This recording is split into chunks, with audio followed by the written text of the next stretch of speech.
classes are over. My head is about to burst because of that math test. You and that subject never get along. Please, I saw you scratching your head the whole time too. By the way, I have something to tell you. What happened, Betty? Is it your family again? Yes, my mama doesn't care. My ates doesn't care. My kuya doesn't care. No one care about me. I care for you, Betty. No, it's not like that. What are you going to do now? What if I'll pretend I'm sick? Maybe then they'll look at me. Maybe mama will care. Maybe they will pay attention to me. That's dangerous, Betty. It's the only way. I do this. Will mama love me? Will mama go home?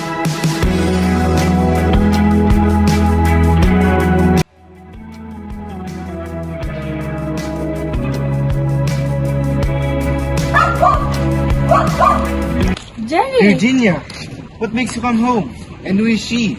Your child? Probably her child to another man again. Can you tell me the truth? Are you a prostitute? No, Jana. What's your mouth?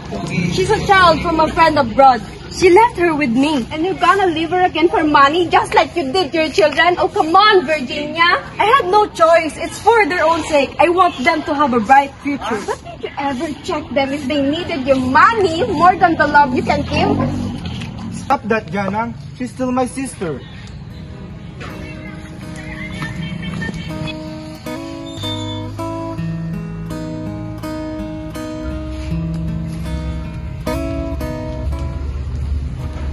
Anak, I'm home. Why are you here? Aren't you happy that I'm finally here? No. Home? After all these years? You can't just leave and come back and expect that everything will be okay? Anak, please, Josie. I just wanted us to talk. No! I was young. I'm only 14 years old when you left us, Ma. I was too young to be the mother of this family. Oh, wow. And who's this child again? Do you know the feeling of seeing you taking care of other kids? Well, I'll keep on asking myself, how come you weren't able to take care of me, of your own daughter? Why, Ma? You're so unfair. Josie, anak, I'm so sorry. No, Ma, no. Do they even know that you left your own daughter? Do they even know that you have a daughter? Why, Ma? It was a choice I had to make. How can I raise my children when I have nothing? Why, Ma? Why did you leave and pass all your responsibilities to me? Anak, I'm so sorry. No. I left and thought myself that I will come back. I will come back for you. I just needed to build a bright future for you. No, Ma. You didn't come back and I don't want a bright future. I want a mother. I want a presence of a mother. I want you to take care of me. Josie, please, anak. I will now stop seeking for your forgiveness. I know it is impossible, anak. But please, make it a chance for us to make amends. You're so unfair, Ma. You're so unfair. I tried.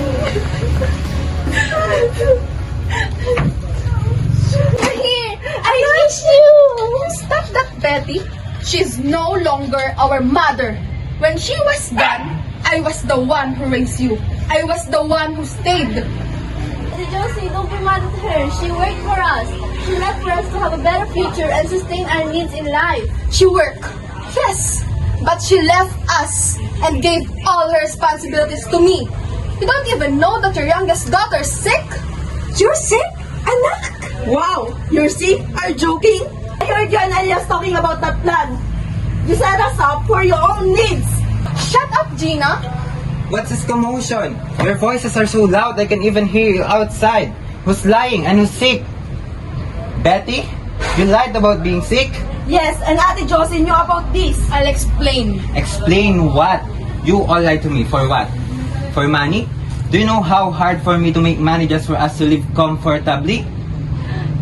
Betty, you know to yourself that what you did was wrong. Anak! I just wanted attention. Do you even know what you're saying now, huh? Stop yelling at her, Randy. You have no right. Of course, Josie, what could I expect? You'll defend her. You'll always defend her. Of course I'll defend her. He's my sister, a real one. Here we go again, talking about real siblings, huh? Yes, I admit that I was a son from other man, but I was waiting so hard and sending money just so you feel my love and just so I feel that I belong to this family. Wow! You and your father destroyed our family. You have no right to blame any of us here. I wasn't blaming anyone. I am just saying that I worked hard for this family, trying to pay the consequences I didn't do. I love you with all my heart, Josie. It is not love, Randy. Stop acting like you own all responsibilities here. Wow! Kuya the Hero, Ate the Saint, what about me? Don't start, Gina. You're nothing but a shame to us. Because no one cared! You only see me when I fail! You got all the love. You're the baby, the favorite. Don't drag her in. Oh wow, Ate Josie, the perfect, the mother, the martyr. But we all know you just wanted us to control. I gave up my dreams, my life. And I gave up too. Do you think life abroad was easy? Then why act like a saint now? I left to help you. Or to run away? You don't know sacrifice. Don't know pain. You think don't you know want. what I sacrificed for You're this both family. so I worked useless. hard. I went don't abroad. let you hear. Enough! I went home for us to bond, not to fix your issues here. No, Ma, this started because you left. You left us and we forced to live on our own. Oh my God, anak! I don't even know your personalities anymore. I don't know how you smile. I don't know how you speak. Oh my God, I feel so useless. Because you are, Ma! I really hate you! I never thought that my sacrifice will lead to this.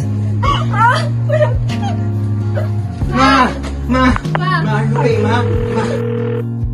Hello, this was actually a Tagalog hospital.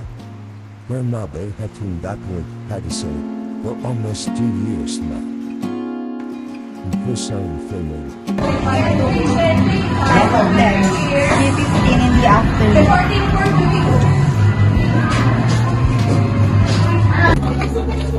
What happened to my mother? I'm so sorry for your loss, little girl.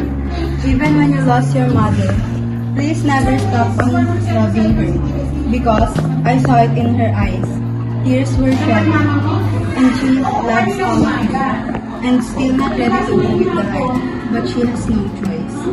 Anyway, I'll go ahead. I still have bronze, and I will arrange your mother's paper. Ate, why would you go with the night so early? I'm planning to chat with you, but you left.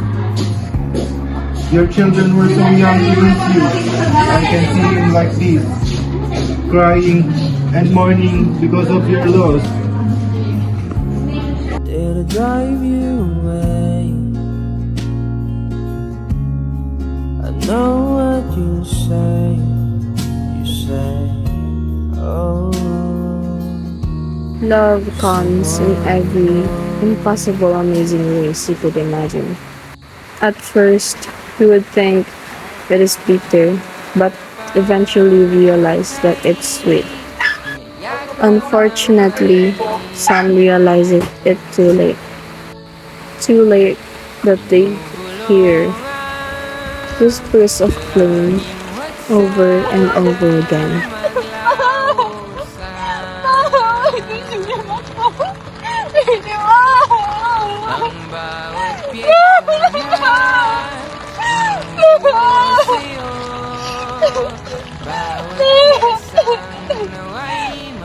I do not know, Ma. I have tried to say sorry to you after all of my resentment on you. You're getting back, enduring the pain of cancer instead of hugging you. I fought with you. Now, you're gone. I will no longer be happy. I will not feel your love. I was ready to forgive you, Ma. But you left. Why, Ma? Why? I need you. I need your presence, Ma. I need the water, Ma. Why did you leave us so early, Ma?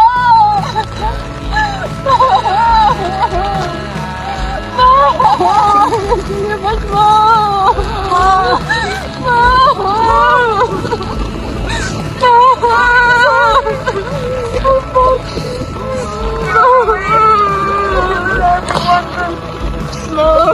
Please! Mom! Mom, why did you leave us, Mom?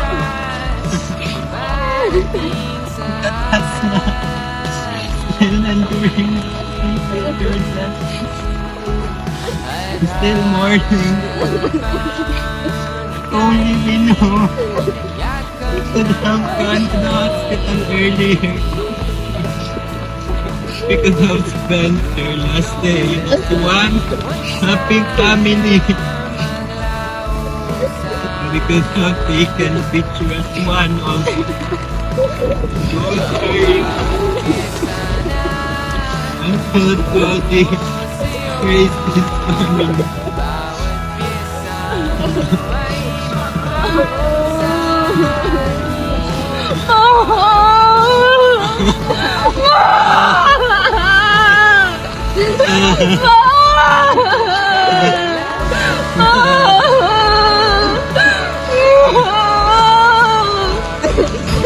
I was happy to finally see you back. But why did you leave so early? I wanted to play with you too. To eat with you and to wander with you. But all of that will not happen now because you're gone. You left me. You left us.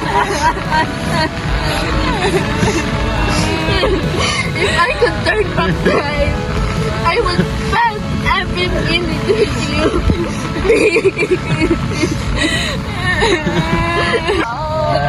Excuse me, this is the funeral of Virginia Tayatayan. Yes, and who are you? I'm her son to Abdul Sor. I was looking for her. My father just died abroad.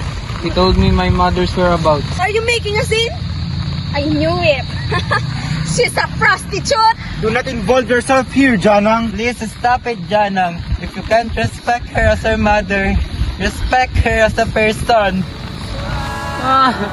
Why would you leave me? You're so unfair. I came here to see you alive, not to see you lying in your own coffin.